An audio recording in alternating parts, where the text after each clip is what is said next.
السلام علیکم ورحمۃ اللہ وبرکاتہ. الحمد للہ الذی فضل سیدنا محمد علی العالمین جمیعا واقامہ یوم القیامۃ للمذنبین شفیعا وصلی اللہ تعالی علی کل من هو محبوب ومرضی لدیہ صلاۃ تبقى وتعدوم بدوم مالک الحی القیوم. اما بعد فاعوذ باللہ من الشیطان الرجیم. بسم اللہ الرحمن الرحیم. وَأَمَّا بِنِعْمَتِ رَبِّكَ فَحَدِّثْ، اور اپنے رب کی نعمتوں کا خوب خوب چرچا کرو. ان اللہ وملائکتہ یصلون علی النبی یا ایھا الذین آمنوا صلوا علیہ وسلموا تسلیما. بے شک اللہ اور اس کے فرشتے درود بھیجتے ہیں اس غیب بتانے والے نبی پر، تو اے ایمان والو تم بھی ان پر خوب خوب درود و سلام بھیجو. پڑھ لیجیے بآواز بلند. اللهم صل على سيدنا محمد وعلى آل سيدنا محمد بارك وسلم والصلاة والسلام. آج بس میں مصطفیٰ ہے سب کو آنا چاہیے. آج بس میں مصطفیٰ ہے سب کو آنا چاہیے اور عاشقان مصطفیٰ تشریف لانا چاہیے. کہاں ہو غوث و خواجہ کی او دیوانو ادھر آؤ. کہاں ہو غوث و خواجہ کی او دیوانو ادھر آؤ کہ ذکر دو عالم کا جلسہ ہونے والا ہے. اور آؤ خوابدہ مقدر کو جگایا جائے. آؤ خوابدہ مقدر کو جگایا جائے کہ حکم آقا پر عمل کر کے دکھایا جائے. پرچم دین نبی نظر آئے چاروں طرف. پرچم دین نبی نظر آئے چاروں طرف. اسی طرح پرچم اسلام اٹھایا جائے. سناؤ قرآن نغمے کے ہم بیدار ہو جائیں. سناؤ قرآن نغمے کے ہم بیدار ہو جائیں. اندھیروں سے نکل کر صاحب انوار ہو جائے. معزز سامعین، آج کا ہماری تقریر کا عنوان ہے حضرت عمر رضی اللہ تعالی عنہ کا ایمان لانا.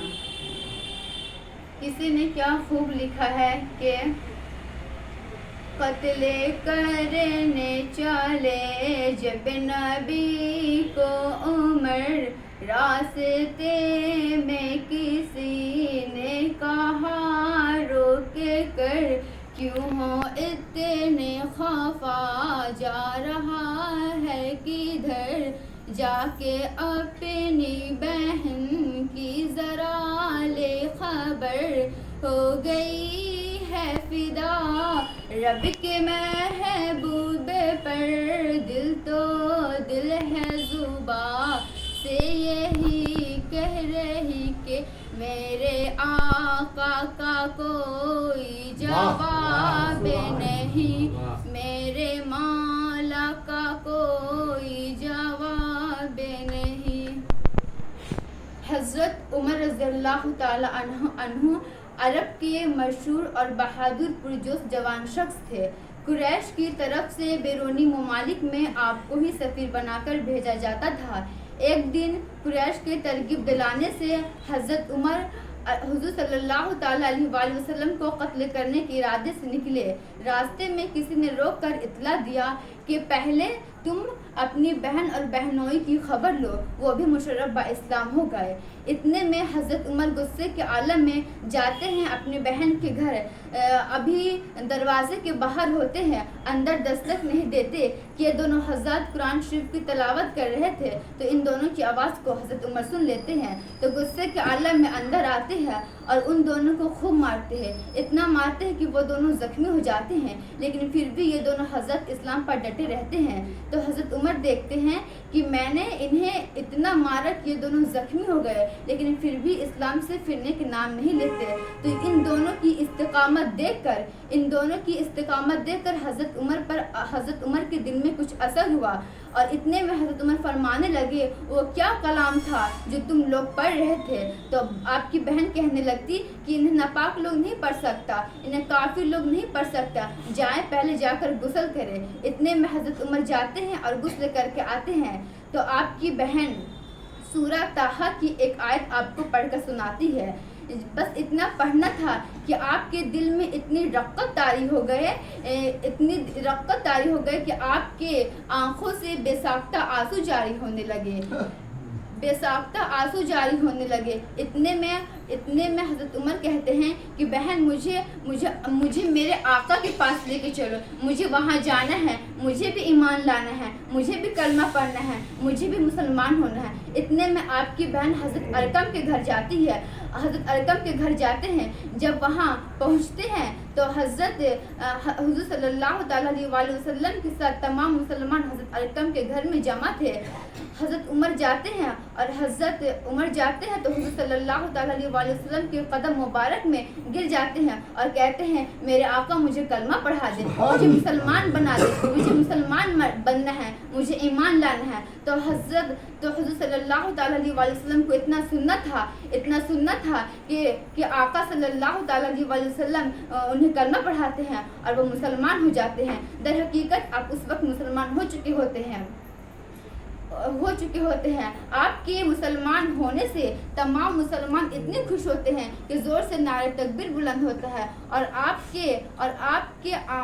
کی خوشی سے سب مسلمان بے انتہا خوش ہونے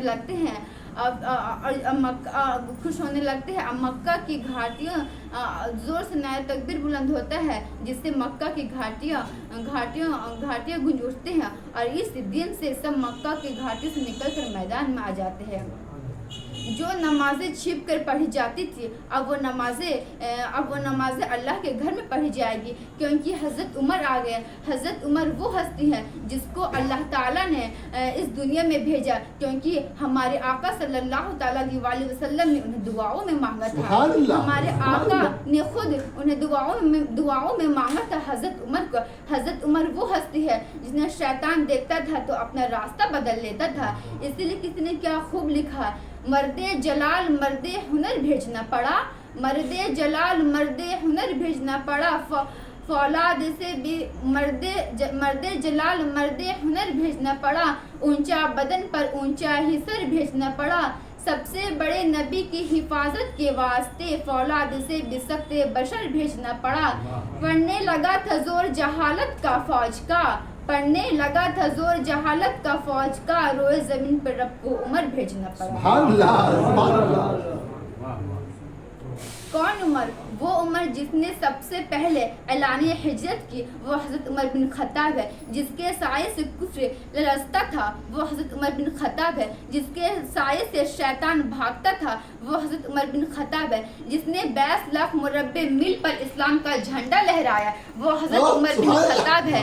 جس نے مکہ سے مدینہ تک اسلامی چھاؤنی قائم کیا وہ حضرت عمر بن خطاب ہے۔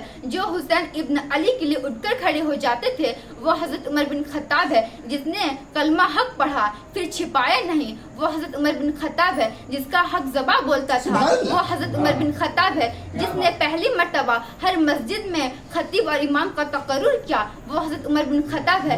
جس نے نبی کی بیٹی کی سب سے زیادہ احترام کی وہ حضرت عمر بن خطاب ہے۔ جس نے 4000 مسجدیں تعمیر کرائی وہ حضرت عمر بن خطاب ہے۔ جس نے 4000 مسجدیں تعمیر کرائی وہ حضرت عمر بن خطاب ہے۔ جس نے محکمہ ڈاک محکمہ مال قائم کیا وہ حضرت عمر بن خطاب ہے۔ جس نے 900 جمع مسجدیں بنوائی وہ حضرت عمر بن خطاب ہے۔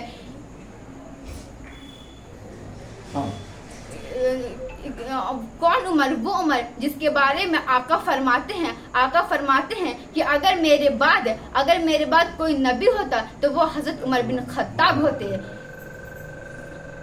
حضور صلی اللہ تعالیٰ علیہ وسلم اس کے متعلق چند الفاظ لکھتے ہیں۔ حضور صلی اللہ علیہ وسلم لکھتے ہیں کہ اے عمر اولاد مرے تو والدین روتی ہے، والدین مرے اولاد روتی ہے۔ جس دن دنیا سے تو جائے گا قیامت تک محمد کا اسلام ہوئے گا۔ سبحان اللہ۔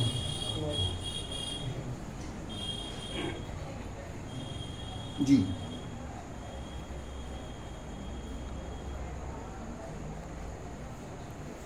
قیامت تک محمد کا اسلام ہوتا رہے گا کون عمر؟ آقا عمر، رہبر عمر، مرشد عمر، بالا عمر، اعلیٰ عمر، بالا عمر، اعلیٰ عمر و اعلیٰ عمر، ایمان میں ایکان میں احسان میں یکتا عمر، ایمان میں ایکان میں احسان میں یکتا عمر، مابعد ختم المرسلین کوئی نبی آنا نہیں، مابعد ختم المرسلین کوئی نبی آنا نہیں، یہ سلسلہ چلتا اگر تو ایک نبی ہوتا عمر۔